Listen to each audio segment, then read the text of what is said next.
Lakini leo nataka niongee jambo moja ambalo linatuhusu sisi ma-MC, wapiga picha, watu wa mapambo na wengine wengi ambao tunashughulika na mambo ya ushereheshaji.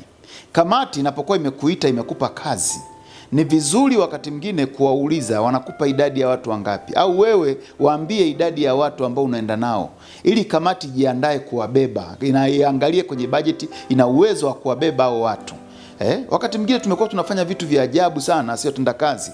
Unaenda ukumbini, nimeona mambo yanakuwa yanaleta vurugu. Unakuta MC umeingia, una jopo la watu 8, 7, sasa unawashtua mpaka wanakamati wanaanza kujiuliza, na hao wote wanataka wapate kinywaji, wanataka wapate chakula. Hebu niambie, MC umelipwa, umeenda na crew ya watu 7, watu mpaka 10, mtu wote unamuuliza, nakwambia huyu ni mpiga picha wangu, huyu ni fundi mitambo, huyu namfundisha UMC, hawa sijui ni nani, hawa kama unajijua kuna watu unaenda kuwafundisha humo kazi, basi ni vizuri ukawauliza kamati viwango hata vya kadi, ili wale watu wako ambao uko nao wakawachangia wale wanakamati. Itasaidia, inaepusha ile migogoro.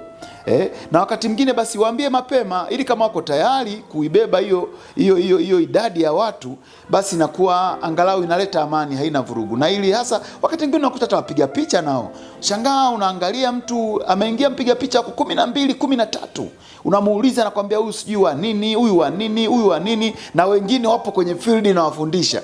Sasa kwenye field watu wamekupa kazi, umeingia nao ukumbini humo, alafu wote wanataka wale chakula, wale kinywaji. Hapana, hatuendi kwa staili hiyo. Hebu naomba tuwe waungwana.